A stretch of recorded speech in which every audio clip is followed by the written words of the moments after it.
Hi everyone! Welcome to our channel! So for today's video, we're going to cook a buttered chicken in good taste style. So yun. So na-miss ko yung buttered chicken sa Baguio naman, di ba?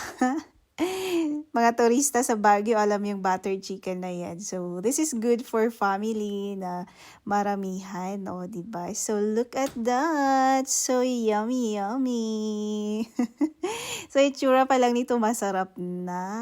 O, diba? So, napakasimple ng recipe na actually na yan. So, ayan. Tara, lutuin natin. Kahit na nandito tayo sa New Zealand, nakakaulam pa rin tayo ng buttered chicken. So, let's start.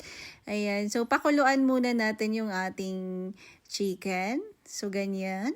So, mas maganda kasi pag pinapakuluan natin yung ating chicken kasi pag frinay mo siya kahit hindi mo siya masyadong i-slow fire. Kasi minsan kasi hindi naluluto yung chicken while dinidip fry natin. So, just to make sure naluto yung ating chicken, ayan, it's better to boil it. So, yun. So, after boiling, ayan, start natin yung ating mga ingredients. So, kailangan natin ng corn flour, cornstarch na yan.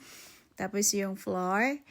And we'll mix it together. So, naglagay po tayo ng 1 cup of flour and 1/2 cup of cornstarch. So, ayan, mekos-mekos lang natin yan, ganyan. And then, i-mix din natin at i-coat na natin yung ating chicken. So, yung chicken natin ay silagyan natin yan ng salt with black pepper. So, ayan, let's make sure na na-coat natin yan. So, actually, pwede pa tayong mag-add ng egg dyan, pero okay lang naman kahit yung ano lang, yung flour and cornstarch din. So, I just use flour and cornstarch. Pero, pwede rin tayong mag-add ng egg dyan. So, if you want to add egg, mag-add lang ng 2 egg dyan. Tapos, i-mix mo sa flour and then, ganyan. So, i-coat mo siya. So, yun yung pang-coat natin. So, yan. O, diba? So,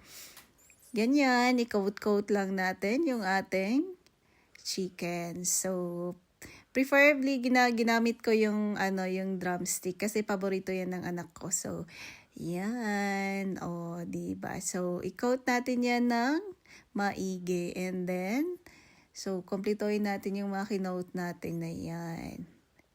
O, so, nag-birthday yung aming isang kasama dito sa NZ. So, ako ay nagluto ng buttered chicken.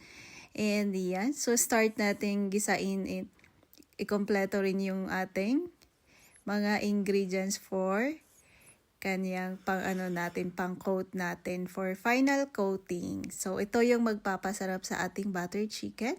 So, we need, ayan, sibuyas and then garlic. Of course, yung tamis-anghang na banana ketchup. So, ganyan. Kahit dito sa New Zealand, may banana ketchup pa rin, ha?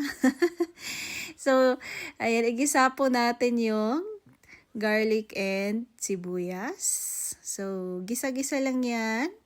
So, pag nakita mong medyo nag-brown na, pwede na rin nating i-add yung ating butter. So, inuuna ko na ginigisa yung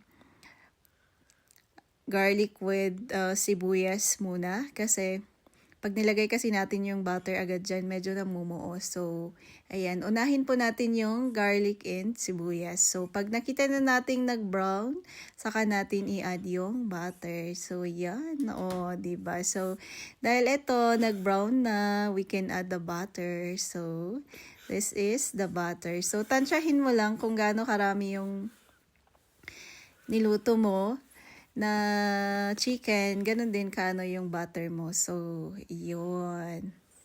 Yan yung ating butter na inad natin. So, let it melt. Ayan, hintayin mo lang na mag-melt dyan. And simmer mo lang dyan. So, ayan.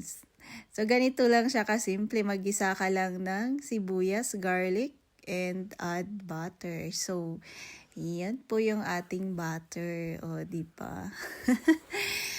Yun ang magpapasarap ng ating buttered chicken kasi buttered chicken nga. And then, we will add pampasweet. So, actually, pwede tayong gumamit ng honey or sugar. So, kasi may honey naman kami, ayan, nag-add na lang ako ng honey. Mas masarap din kasi pag honey yung in-add mo.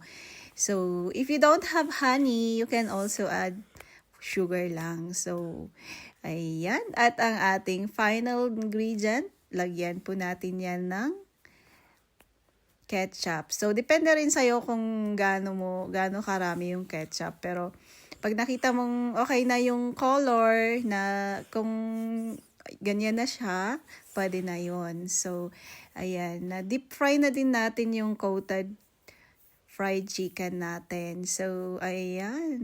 Ang ating fried chicken. So, i-fry mo lang siya normally. So, there you go. Ayan. So, deep fry lang sa ating chicken. And then, pag okay na, so pwede na nating ilagay yung sa coating na iyon. So, yan. O, diba? Kasi ganun lang kasimple pala yon. So, this is my favorite actually. Pag nauwi ako ng Baguio. Kasi taga Baguio ako. Ayan. Alam ko ang buttered chicken since student pa. So, yun. Pwede na nating i-coat natin dyan sa ginawa natin na natin dyan. So, i-coat natin dyan. So, yan na yung final coating ng ating buttered chicken. O, diba? Ganito lang pala kasimple. So, i-fry mo lang siya. And then, gawa ka ng pang-coat mo ng final na pang-coat mo. Parang sauce lang din, no? So, yun. There you go.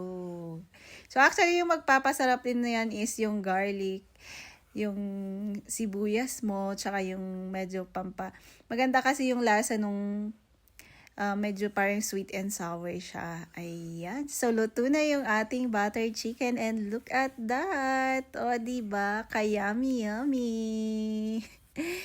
So, yung ingredients mo lang dyan is of course the chicken. And then, ayan, sibuyas lang. And then, yung butter mo.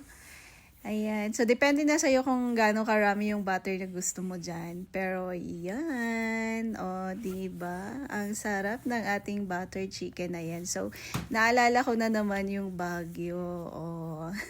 So, ganun tayo eh. Kasi pag, yung parang namimiss ba natin yung, lalo na yung mga OFW, na namimiss natin yung sarili natin our own place. So, yun. So, na-miss ko yung buttered chicken sa Baguio. So, naisip kong, magluto na lang ng buttered chicken. So, that's how simple, na lang ng buttered chicken. So, look at that. It's yummy, yummy. So, thank you everyone for watching and see you again in our next videos.